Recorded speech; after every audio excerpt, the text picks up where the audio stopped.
আমি ব্রিগেড নমস্কার। আমি ব্রিগেডিয়ার দেবাশিস দাসের সঙ্গে কথা বলছি। হ্যাঁ হ্যাঁ বলুন। গতকাল শুভেন্দু অধিকারীর আত্মসহায়ককে গুলি করে খুন করলো দুষ্কৃতীরা। কি প্রতিক্রিয়া দেবেন আপনি? দেখুন, প্রথম কথা তো ইনি তো যিনি মারা গেছেন মানে অত্যন্ত দুঃখের কথা, এবং ইনি তো রাজনীতি করতেন না। ইনি একজনের আত্মসহায়ক ছিলেন, মানে রাজনীতির অন্তরালে থাকা মানুষ। যেমন যে কোনো বড় পলিটিশিয়ান যে দলেরই হোক, সেই দলে তার আত্মসহায়ককে জেনারেলি আমরা তাকে সামনে দেখতে পাই না। সে তার সমস্ত ব্যাপারগুলো হ্যান্ডেল করে, তার মিটিং মিছিল, তার সঙ্গে ভিজিটাররা আছে সেইগুলো করে। তার তো সরাসরি কোনো রাজনৈতিক দলের সাথে বিরোধিতা থাকে না সেরকম ভাবে। তাকে মারাটা মানে যে সেই ব্যক্তিকে মানলো না, তাকে মেরে একটা খবর বা একটা সংবাদ বা একটা মেসেজ দিতে চাইছে যারা মেরেছে। এবার কারা মেরেছে তো আমি জানি না, বাট একটা কোথাও একটা মেসেজ দেওয়া হচ্ছে, বিশেষ করে এই সময় যখন শুভেন্দু অধিকারী বিরোধী দল নেতা ছিলেন, এবং একটা আওয়াজ উঠছে হয়তো উনি ভবিষ্যতের মুখ্যমন্ত্রীর মুখ। এবং 2 দিন পরে আমরা তো মুখ্যমন্ত্রীর শপথও নেব, এবং যদি উনি মুখ্যমন্ত্রীর মুখ নাও হন, তবু একটি অতি উচ্চ পদের এবং সব থেকে বড় মাপের নেতা, একজন অন্যতম সব থেকে বড় মাপের নেতা। প্রথম 2-3 জনের মধ্যে ওনার নাম তো আসেই। তো সেইখানে আর কি তার আত্মসহায়ককে একটা মেসেজ দেওয়া হচ্ছে, যেটা স্বস্তিকর না ডেমোক্রেসিতে।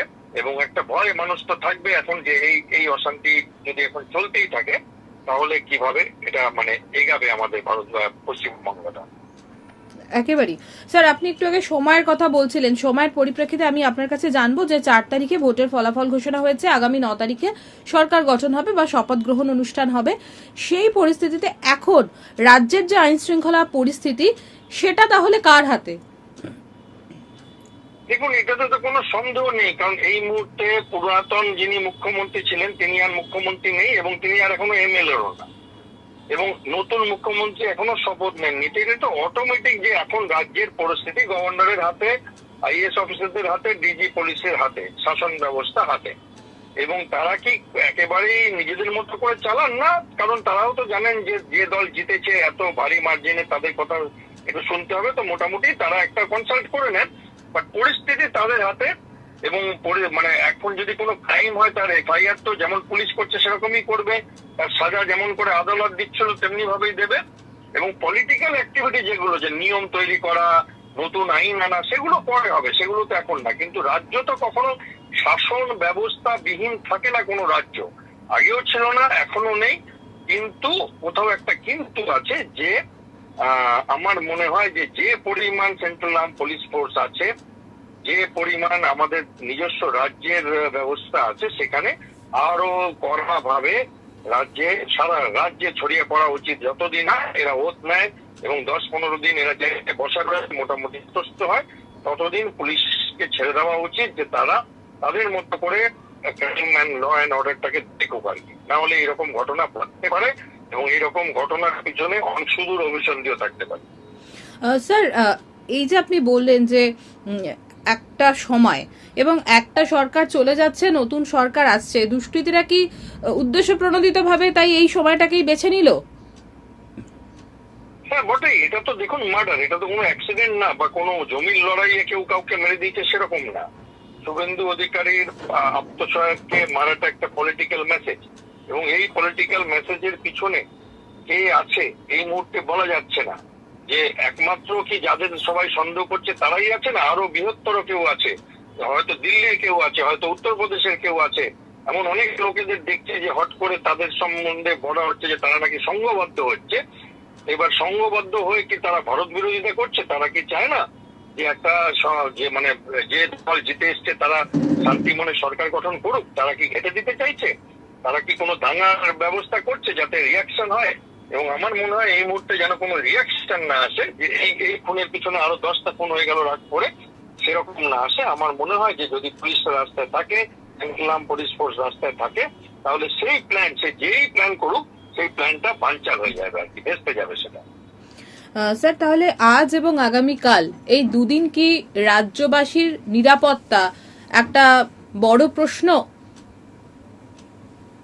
দেখুন, আজ আর আগামীকাল বলবো না, আমি তো আরো লম্বা সময়ের কথা বলছি। আমার মনে হয় অন্তত 15-20 দিন এরা ওত নেবে, নানান রকম মিনিস্ট্রি তৈরি হবে, তারপরে এরা সেখানে বসবে, একটু ধাতস্থ হবে নতুন লোকজনদের সাথে, এবং পুলিশও একটা সিস্টেমের মধ্যে ছিল, এবং সেইখানে সেই সিস্টেম থেকে বেরিয়ে পুলিশ এখন একটা অন্য সিস্টেমের মধ্যে আসবে, একটু সময় লাগবে। সেই সময়টা অবধি আমার মনে হয়, যেহেতু এই মুহূর্তে কোনো যুদ্ধ নেই, কিছু নেই, অন্য কোথাও ভোট নেই, এই সেন্ট্রাল আর্ম পুলিশ ফোর্সটাকে সম্পূর্ণরূপে ব্যবহার করা উচিত।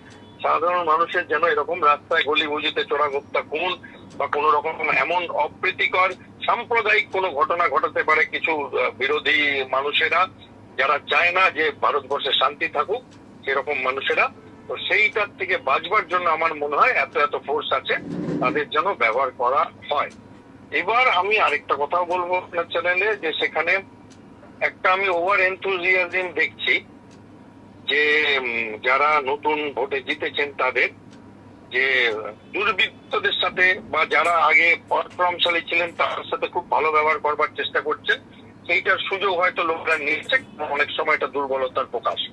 এবং সেইখানে আমি দেখলাম টিভিতে যে 15 বছর ধরে কোন সিপিএম পার্টি অফিস নাকি তৃণমূল নিয়ে রেখে দিয়েছিল, সেটা হ্যান্ড ওভার করছে বিজেপি। এটা তো বিজেপির কাজ না, এটা তো পুলিশের কাজ, এবং করতে হলে এক মাস পরে করুন।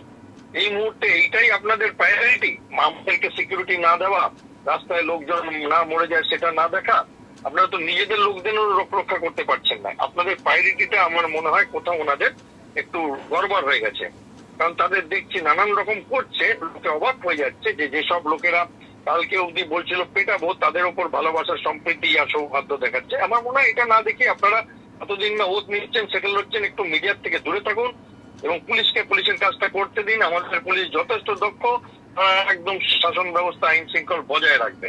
তাহলে আমাদের কাছে একটা উল্টো মেসেজ যাচ্ছে, আমরা যখন দেখছি কিছু টিভি পত্র মানুষ করছে আর কি। কারণ একটা তো ভোট হয়েছে, এখন অব্দি তো সেরকম ভাবে শাসন ব্যবস্থা তো একটু নড়বড়ে আছে, সেখানে আমার মনে হয় যে একটু স্থিত হতে দিন, তারপরে আপনারা পলিটিক্যাল অ্যাক্টিভিটি গুলো করবেন। এখন আপনারা আমাদেরকে একটু শান্তি দিন এবং কিছু ন্যায় যেগুলো বিচার দেবেন বলেছিলেন, সেই ন্যায় বিচারগুলো দিন। সব শেষে যেটা বলবো স্যার, চন্দ্রনাথের মা ছেলেকে হারিয়ে তিনি বলছেন যে তৃণমূলকে হারানোর যে প্রতিশোধ সেটাই পেল তার ছেলে। আপনি কি বলবেন? দেখুন, এটা তো একজন মায়ের উপরে কি করে কথা বলবো বলুন। একজন মা তার সন্তান হারিয়েছে, একটা তরতাজা ছেলে, শুনেছি দারুণ ভালো ছেলে, খুব আনন্দময় ছেলে। আমি তো তার সাথে পরিচয় নেই, এবং শুনেছি সে নাকি এক সময় ইন্ডিয়ান এয়ারফোর্সেও কিছুদিন কাজ করেছেন, চাকরি। তো আমার মনে হয় যে এইটার উপরে আমি কোনো কথা বলবো না। মায়ের মন তো আমি কিভাবে কম্পেনসেট করবো সেটা বলুন। বাট সত্যি সবার খারাপ লাগছে, এটা না হলেও পারতো। বাট আমার মনে হয় যে এখন শাসন ব্যবস্থা সম্পূর্ণরূপে পুলিশের হাতে থাকুক, পলিটিজাইজেশন বন্ধ হোক, এবং আর কোনো যেন সাম্প্রদায়িক ঘটনা না ঘটে, এরকম খুন কারো কোল না খালি হয়, এই ব্যাপারের জের তুলে সেটাও এনশিওর করা উচিত। ধন্যবাদ স্যার, অনেক ধন্যবাদ। Thank you sir, thank you.